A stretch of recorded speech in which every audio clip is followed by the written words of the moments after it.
Welcome to the Mindset Game podcast. I'm Vered Kogan, your host, and I'm delighted to have Boaz here with us today. Boaz is a keynote speaker, consultant, author, and according to his Jewish mother, and according to me, a good guy. He's been a Vistage Worldwide speaker for 20 years. And for those of you who are not familiar with Vistage, it is the world's organization of CEOs with over 30,000 CEO members in 27 countries. And Boaz has been recognized as the Speaker of the Year at this organization and has spoken at over 2,000 meetings. And that's how I got to know Boaz personally, is through Vistage. And it's just a delight to have you here on the show. Thank you. Thank you, Vera. I'm honored to be with you. Truly, I'm just honored to be with you on this podcast. And by the way, for you who are watching, watch closely. If you want to make a fortune, you figure a way to bottle Vera's smile. Okay, just figure a way to bottle that. You'll make a fortune. There's money in that. Well, it's easy to smile when I get to speak to people like you, Boaz, because I know one of the things that you speak about and write about is about attitude. And your attitude, every time I get to connect with you or I watch one of your videos, it really is an attitude that induces positive emotions. It makes me feel good. It makes me want to smile, really. And so tell us a little bit about kind of your take on attitude. Yeah. It all goes back to my dearly departed Jewish mother, who thought I was a good guy. All right. Mother was from Poland, dad from Austria. They both went to Palestine in 1935 as pioneers to help build a new country. And so, contrary to you, Vered, you were born in Israel. I was actually born in Palestine because I was born in 1947. Israel became a country in May of 1948. So my birth certificate says Palestine. So I'm slightly older than the country of Israel, and thus I have dual citizenship, both US and Israel.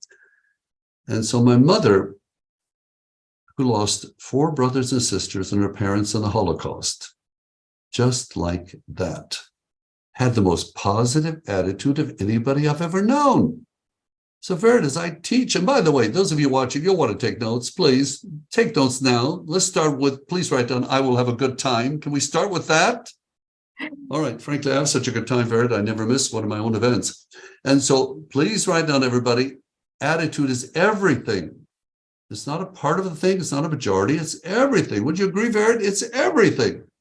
It is. And so I had to ask my mother one day, I said, Mom, you of anybody have a right to hate everybody, including God. I mean, really, 4 brothers and sisters and your parents gone just like that. And yet you have the most positive attitude of anybody I've ever known. So Vered, she told me a lot in one sentence. She says, son, if I don't have a good attitude, then they got me too, and they didn't shoot one bullet. So can I ever complain about anything? I can't. So I really work on my attitude every day.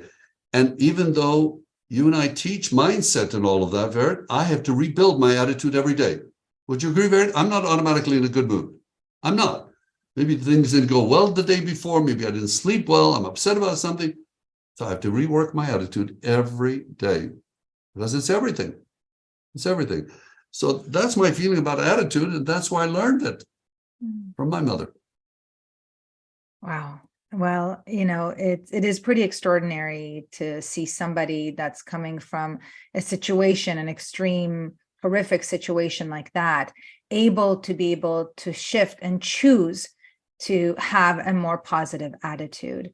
And we see that, oftentimes in terms of people that are very resilient, right? That they experience all kinds of setbacks and they're able to choose to shift their attitude. And when they do, when they get curious, when they, at the very least, try to find some positive aspects of that, or perhaps of how they could contribute to others as a result of that. What's extraordinary is that the mind will then help them to see what are those positive learnings from those terrible events, so that they could, of course, take better care of themselves, but also serve others. And certainly it sounds like your mom has had a tremendous impact on you, she has on me even today, just from the story that you're describing. It's very inspiring because it tells us that no matter how tough things are for us, that it is possible to shift our attitude. So how do we do that? I know you talked about every day you work on your attitude. Of course, I do as well. We humans cycle back and forth. What do you do? All right, I have a formula for how to get my attitude going every day. And I want to share where that begins. As I teach people that reading builds character, and that 85% of our success depends on our ability to get along with other people. So what if we can improve that just a little bit? That could make us genius. So I recommend finding one book or two that really talk to you, that'll help you set your attitude and your goals, and reread those books at least 3 times. This repetition is the mother of skill, Vered. And I find I see a lot of people reading a whole bunch of personal development books one time and not internalizing anything. Reading a book once does nothing. That goes in one ear and out the other. In fact, that can make you narrow-minded. A friend of mine is so narrow-minded, his ears touched. So, by the way, if you're viewing this, it's okay to laugh. I'm funny. Okay, work with me. And some of this will be time release. You'll get it later today and think that was funny.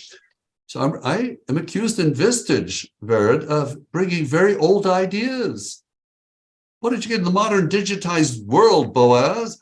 Okay, so if an old idea could bring you an extra $1 million in profit, how many of you would be willing to listen to an old idea? Yeah, I see all your hands going up. Of course, we all have a price, don't we, Vered? I can be bought. I am not proud. So I'm recommending 2 old books from which everything written in personal development has been written since then as a derivation of those books. You all know this.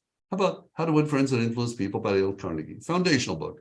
Written in 1935, still totally applicable today. One of the 10 all-time best-selling books in the history of the world. What are the basic concepts of that? Smile. Start in a friendly way. Put yourself in their shoes. Be an active listener. What parts of that could not fix your attitude in a better direction? Of course. The second book, some of you know, Think and Grow Rich. Think and Grow Rich. This book, written in 1937, has made more millionaires than any other book in history. Now, I'm not saying that money is the answer to everything, but listen, you can be miserable in a better part of your city. Okay, work with me on this, will you? All right? This, Vered, is basically an attitude book. That's what this is. It's an attitude book. Yeah. So here's what I suggest to people to get their attitude going every day in a good way. We'll discuss the first thing in the morning to declare some positive affirmations. And the next thing is to read a page in each of these books. 1 page a day, just 1 page. That will get your attitude going. You'll suddenly be involved in a story. Well, that's interesting how that person treated that person. Or it's very interesting what Alexander Graham Bell did or what Henry Ford did in a certain situation. It'll suddenly set a mood. So, as you know, coming from Israel, CEOs there have a 2-word leadership mantra: follow me. They won't ask you to do something they're not willing to do many times over. So if I suggest that people should read these 2 books at least 3 times, even if it takes a year or 2, 1 page a day, and I will not have read them 3 times, that's not follow me. Well, I thought these 2 books were so valuable. I read them years ago, once a month, every month, for 5 years. I've read these books 60 times each, 60. So here's the formula to get your attitude going every day in the right direction. From Think and Grow Rich, I want to help you create a goals card, GOALS, just like this. Now, Vered, I mentioned my mother. She became a top accountant for the medical system in Israel. She eventually worked with Golda Meir, future prime minister. And Dad was a carpenter and a builder, built some of the original block homes in the desert of Israel, where he carried a shovel in one hand and a rifle in the other. So where I live in Dallas, in addition to being a speaker, I'm also a carpenter and a builder. My daughter and I buy houses, fix them up, and sell them. So the attitude lesson from my father concerning houses, 2 things. He said, build it straight and build it strong. Mm-hmm. That's it. That's been my attitude in all our houses. I want to make sure it's straight and strong. So here's some positive affirmations. This is like a blueprint for the mind. So Vered, if my daughter and I were to build a new house here in Dallas, what's the first thing we need? A blueprint. Well, most people have no blueprint for their brain. And they say, why did I end up over there? Because I didn't tell my brain I wanted to end up over there. So here are the positive affirmations I'm recommending. So please, you're watching this, please write these down, okay? It could be helpful. I do this a month at a time. So we peg it to the end of next month. You know, it's May 31, 2000, whatever year it is. And then you reset it for the following month. So you set a date and then write down the following affirmations. May I suggest you could take one, all, or none of these. Everything I touch prospers and succeeds.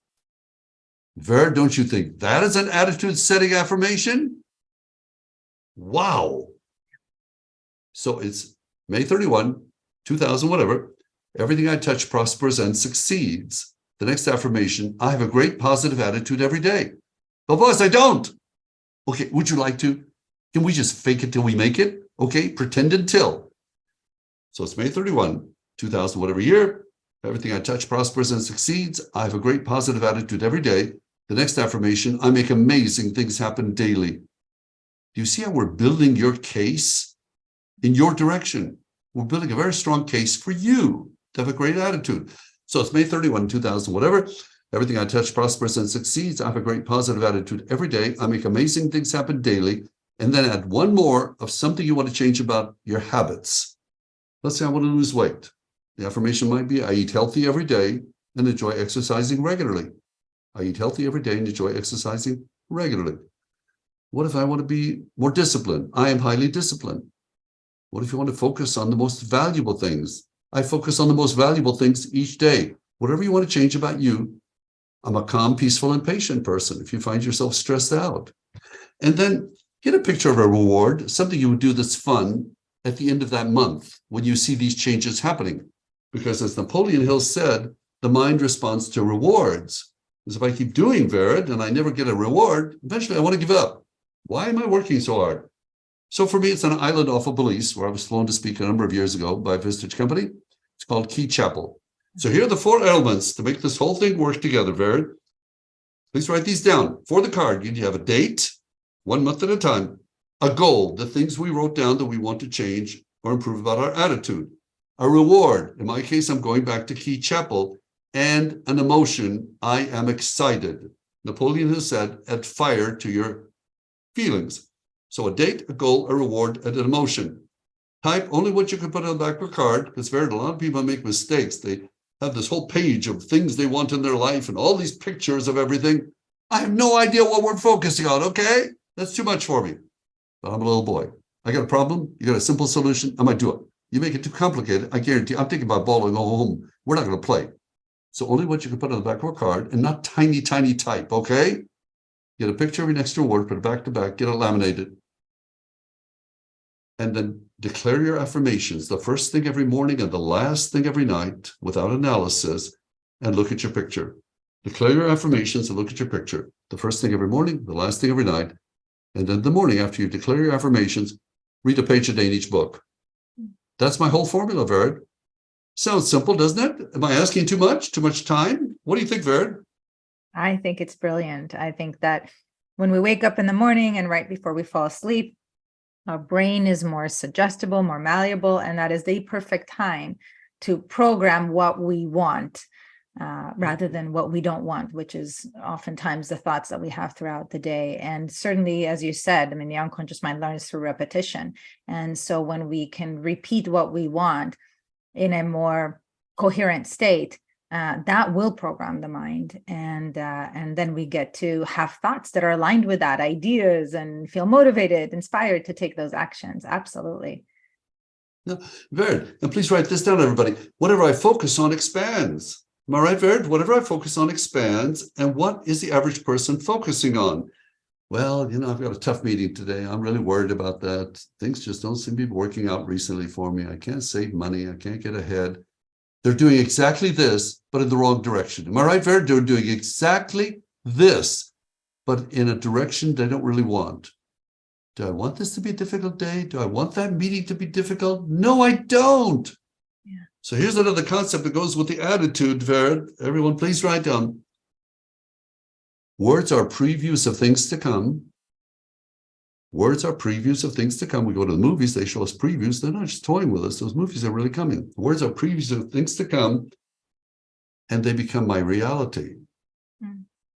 And then the big clincher, Yeah. when it comes to attitude, please write down, if it's not what I want, I won't say it. Mm. If it's not what I want, I won't say it. Got to be honest with you, Vered. It will not get any better than that. This podcast, that's about as strong a secret to success as I can share with you. Things don't work out for me. Is that what I really want? No, I shouldn't say it. These are the things I really want, as opposed to what I don't want. Like you said, Vered, majority of people set up in their brain a bad day. It's going to be a tough meeting. The weather's bad. Nobody's listening to me. Can't get ahead. Great affirmations, wrong direction. Yeah. So I'm not suggesting anything new. Am I right, Vered? Everybody's doing this. Yeah, I love the I can- simplicity of Yeah. your message, Boaz, because it is true that we're, especially in times of stress, it's really difficult, or it can be very difficult for people to focus on what they want, because there's so much of what they don't want that's there, and it's front and center in their consciousness. And so they almost like delete all the stuff that is working out for them, and they're focused on what is not or might not work out for them. And it absolutely, it's like a command, I think, that we give to our unconscious mind, like, as you said, right here, go ahead and do this for me, right? I've declared it, I've prophesized it, let's make it happen. And we don't even realize the impact of that. And I think that this is also where some accountability comes into play, because oftentimes we're just not conscious that we're doing it. I mean, once we attend a lecture by you, or learn this stuff, and we're conscious of our thoughts, then we can choose to shift them. But so many people are completely unconscious to the thoughts and words that kind of flow through their day. Exactly. It's like we have a nice clean highway, and you and I are driving in a car. We can go 50, 60, 70 miles an hour, nice clean highway. And then I say, no, Vera, this is too smooth for me. I've ordered some concrete barriers up there, and we're going to have to go around them because this is just too much for me. I can't take it. And mentally, they've just ordered the concrete barriers. And what a big surprise. That slows them down, or they crash into one of them. Yeah. What a surprise. I'm shocked when that happens. So the one key line to repeat numerous times a day, what I just said, is that what I want? No. Then maybe I should state something different in a better direction. So, Vera, us being Jewish, we're experts of guilt, okay? So I talk to myself like I'm two different people. Is that what we really want? Is that what you really want to happen today? And I feel so guilty. Okay, it's not. So maybe I should rephrase. And speaking of focus, as you did a moment ago, something else people can do to really keep their attitude going in the right direction, it's called the 5 most valuable things to do tomorrow. At the end of each day, we all have a long list, but if I look at my long list, I get tired. Am I right, Vered? I just get tired. I don't want to do all that. I'd rather go do something else. I could go fishing. Hey, you know what the fish said when he ran to a wall? Damn. And so out of your long list, pull out the 5. And please write down the word valuable. Not things I think are important, because Vered, I could think something is important, but it's not really that valuable, but I simply want to get it off my list. That's not what we're talking about here. You want to have a great attitude, then you want to be focused on the most valuable things. So at the end of the day, my long list, I'll put out 5 most valuable things, put my long list of my credenza behind me. Don't want to look at it. Now number those 5 according to their value. They can't all be exactly the same urgency. And the way to question whether your attitude is going to go into the value thing is to ask, is each one of these things going to help me move ahead? Or do I simply want to get it off my list? If you simply want to get it off your list, take it off, put it on the back list behind you. So I made a list of the 5, numbered them according to value. Tomorrow I focus on number 1. I get distracted, as all of us do. I come back to number 1. A phone call, come back to number 1. Somebody needs your help over there, come back to number 1. And if all I do tomorrow is my first and second most valuable things, that's a great day and a great attitude. Would you agree, Vered? Yeah. So I've done 2 out of 5. Go back to my master list. Tomorrow at 5 or 6. Pull out 2 more. Renumber for the next day. Just do this for 30 days. Yeah. Watch how that improves your attitude, because you'll be proud of what you did. Because my attitude gets really shot to pieces, Vered. If I look back at my day and think, yeah, I got a bunch of little things done, but I should have been over there doing that valuable thing. That ruins my attitude. That's just, I think of myself, well, I goofed up another day. Those things just happen. Wait, is that what I want? No. Maybe tomorrow I should be different. Yeah. Maybe control of my attitude. And I think what we're kind of doing here is training people on how to train their brain, right? On how to focus Exactly. on what they want. Just like we would go to the gym and we would train our body, condition our body, it's conditioning our mind. And so, and I think it is really important, like you said, the last example of kind of to prioritize, set the intention. Intention is really important. And, we sometimes have attachments to certain things. And so, consciously choosing, I want this to be number one, number two, number three, it makes it a little bit easier to release the over attachment to maybe number 5, 6, 7, 8, 9 on the list, right? Because we're doing it deliberately, consciously. And I think that's the essence of empowerment, Boaz, I think is the conscious choice. So when we can get out ahead of it, not wait till we're stressed out the next day or overwhelmed with things where we're going to be repeating our old patterns. But if we can get out ahead of it, set an intention. Why is this important for me, for it to be number one? And as you said, how will I feel? What is that reward? How will I feel when I accomplish it? It's much easier to stick to that behavior, in order to get the outcomes that we truly, truly want. I think your word is so powerful. Everyone, please write down, I intentionally choose a great attitude and a great day every day. I intentionally choose a great attitude and a great day every day. Because if we're not doing that, we are subconsciously choosing a bad day with problems. Yeah.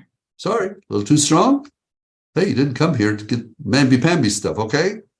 Well, I think it is true oftentimes because we're wired to look for danger, to look for what's wrong. And so if I'm not priming my brain to see possibilities, to see learnings, to see moments of connection and growth, I'm less likely to see them happening in the moment, right? I could have a beautiful learning opportunity or a moment to connect as I am with you. And if I am busy with other things on the list that are not the priorities, or if I'm focused on what I don't want, I'm less likely to have that choice in the moment. And, like, for example, to reach out and have a conversation with someone like you.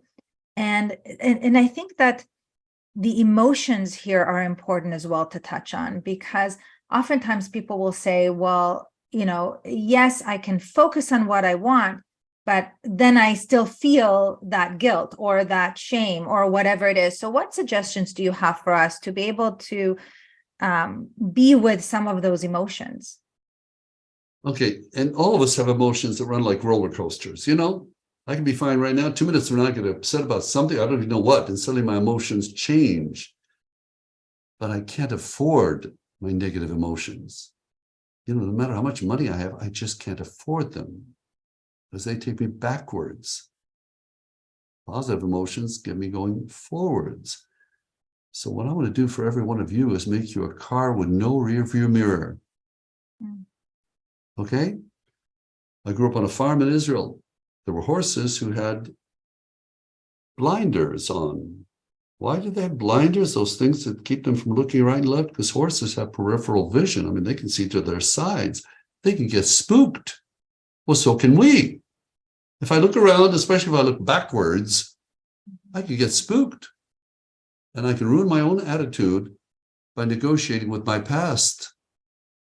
I should have done this. I should have done that. Vered, had I done this, had I not lost money in real estate in 2007 and 8, I would have been so much further ahead. But none of that changes the moment. So here's the affirmation I've been declaring now for about 1.5 years to watch my emotions about my past. Please write this down. My past was perfect. It set me up for great success in the future. My past was perfect. It set me up for great success in the future. As Verit, had I not made the mistakes I made and made the right decisions that I made, I wouldn't be here with you. And I kind of like my life as it is right now. So I must have made more good decisions than bad decisions. So whenever my emotions go sideways during the day, I go back to my main affirmation. Whoa, excuse me. Everything I touch prospers and succeeds. What can I do right now to touch and succeed? And immediately I go towards something productive.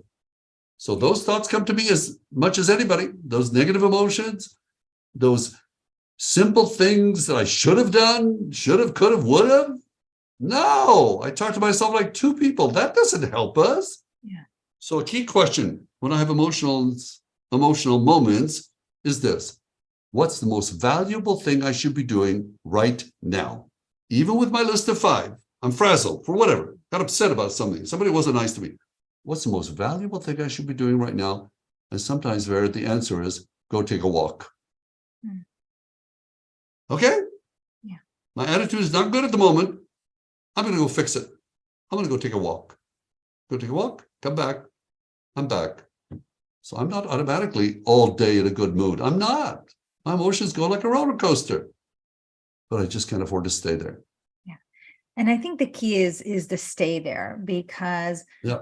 one of the things that I'm learning is how valuable emotions are, including the negative, what we would call negative emotions, because they're there for a reason, right? To help us to grow. We just don't want to stay there. So when I can, let's say if I'm reflecting on a past event and I say an affirmation like my past was perfect, it got me to where I am, I'm grateful for my past, then I'm able to access those learnings, and that actually helps to release some of those emotions. Or in the moment, if I'm feeling some depleting emotion, it's draining my battery, it's hard for me to concentrate and make good decisions, to just pause and say, I'm feeling stressed out, I'm feeling anxious, I'm feeling worried, whatever it might be, or guilty or whatever.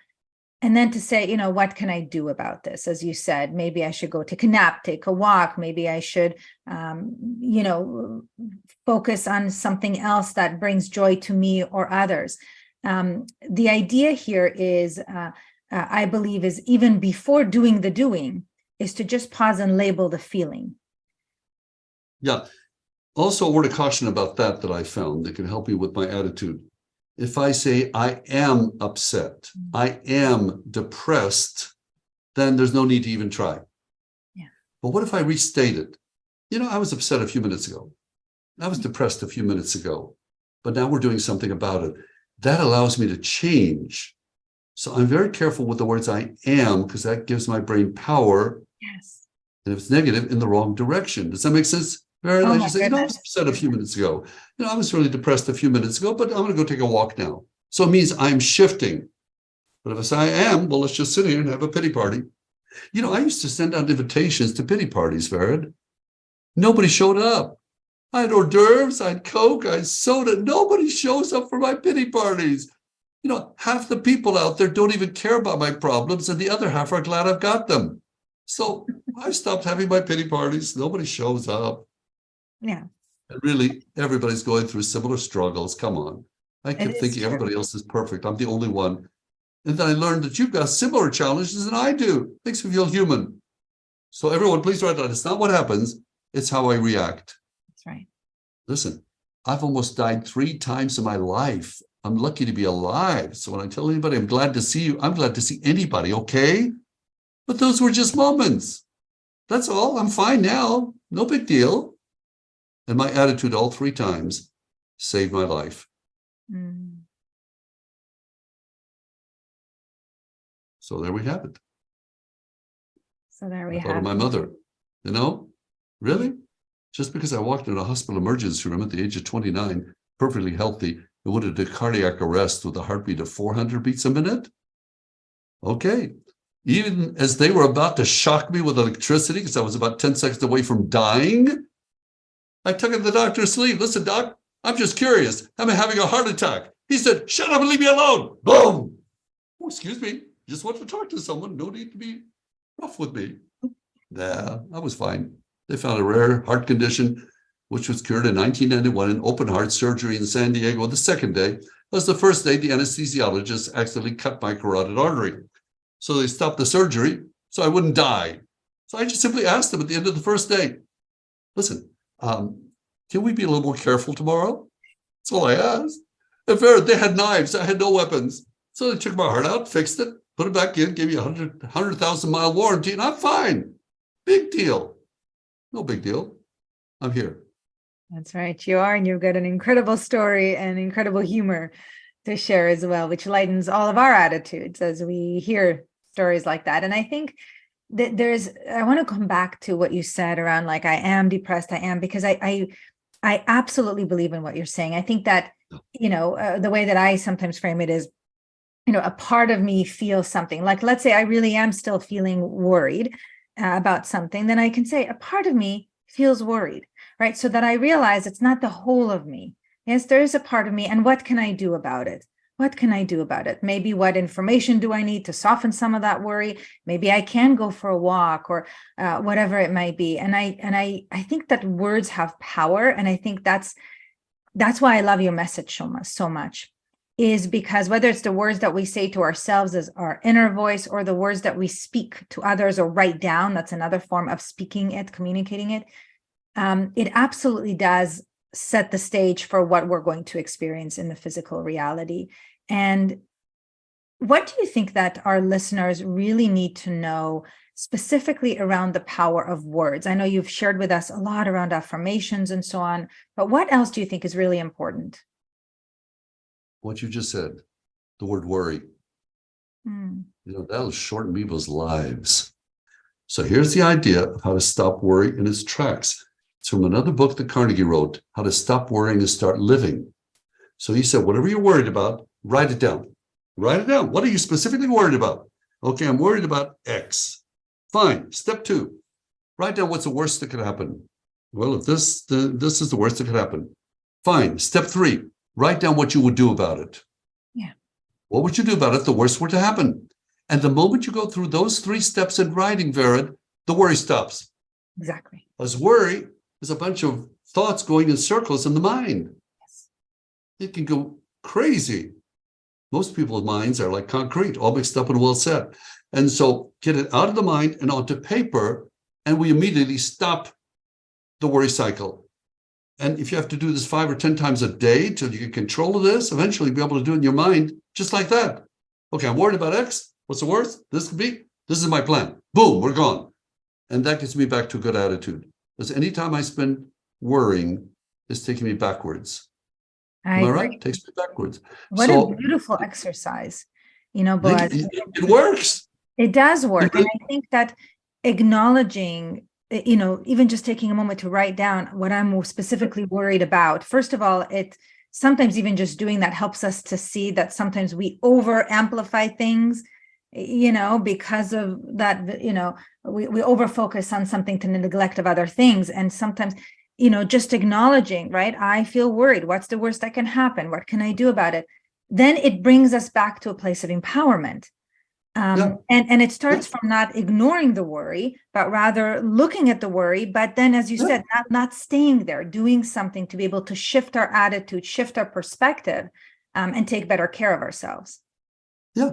I would like people to see a big red light suddenly coming on. When you start worrying about anything, big red light. I used to be a network television producer. So we had lights in big, TV studios. When that light is on, don't walk into the big room. We're recording, okay?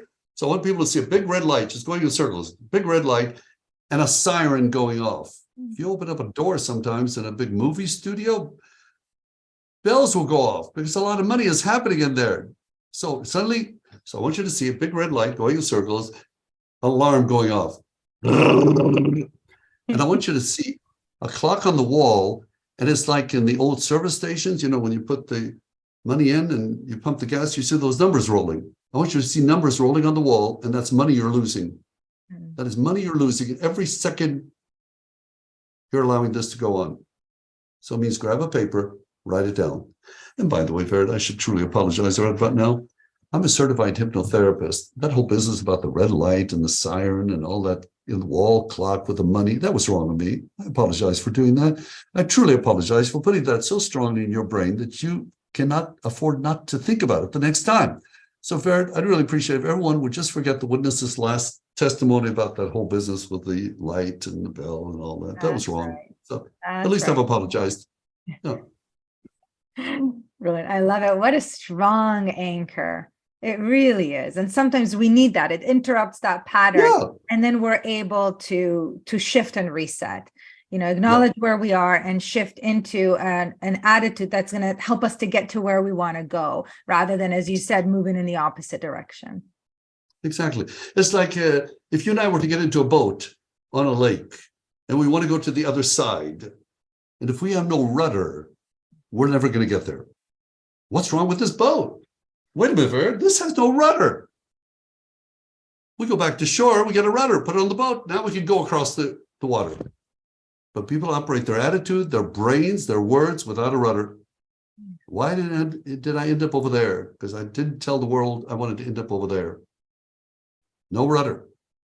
And that's how people operate their brains, their thoughts, their emotions, their attitude without a rudder. Once they get a rudder, things begin to change very quickly. Once people start declaring affirmations in the right direction, give this 90 days, it'll change your life completely. I have a great positive attitude every day. Okay, everything I touch prospers and succeeds. That's right. That's food for your brain, because if you don't feed your brain the right food, it deteriorates. It's like it's a muscle. You don't flex it, it diminishes. Yeah. I think it's food for the brain, and it's food for the heart too, because it tells, maybe there are some unconscious parts of us that are scared or worried, and it's telling them it's all right. We'll be okay. Everything I touch prospers and succeeds. And so we're able to kind of acknowledge where we are, but then kind of guide, direct, lead our inner system toward what we want very consciously, very deliberately. So, Boaz, I'm so deeply grateful for all of these sweet nuggets that you've shared with us today, the simple messages that are often forgotten because we tend to overcomplicate things. And when we're distressed and there's a long list of things we need to do, we're not going to do them. It's just not going to happen. So I appreciate the simplicity, the concept of repetition, and that essence of empowerment. And so tell us a little bit more about your consulting firm. I see the name of it back there on that sign behind you. How can people reach out to you to have you speak with their organization and consult with them? Sure. I know Dallas, but from my days in San Diego for many years, please write down my phone number. It's the San Diego area code, 619-723-3007. 619-723-3007. You might be surprised. I actually answer my own phone. What a shock. That's an attitude difference, isn't it? All right. So what I do is, in addition to being a speaker and author, my book, my mother would be proud of, and I'm also a consultant. I work with companies for 90 days at a time and change everybody's attitude, raise the whole culture of the company. And so I call it the power communication system, where I give your people the power that they already have, but show them how to use it. And I actually end up doing a complimentary session, the first one, no charge, no obligation, with you and all your people on Zoom. And then you can ask them what they think, and they can see how it actually operates. So feel free to call me, 619-723-3007, or to text me, and we'll talk. I'll tell you some of my silly jokes. Oh, we talked about the brain a moment ago, Vered. Did you hear about a friend of mine? He got poison ivy on the brain. The only way he could scratch it was by thinking about sandpaper. And I know some people laugh in sympathy. Do I care? No. I think I'm funny. And some of these will be time release. You get about 4 and think that was funny. But Vered, you're wonderful. I so enjoy you and your attitude and your great wisdom. So it's been an honor to be with you. Mine as well. And I'm deeply grateful that your parents survived, that you survived those 3 experiences, and that you're with us today to share these beautiful nuggets of wisdom. All the best to you. Thank you, Boaz. Thank you, Vered. It's been an honor.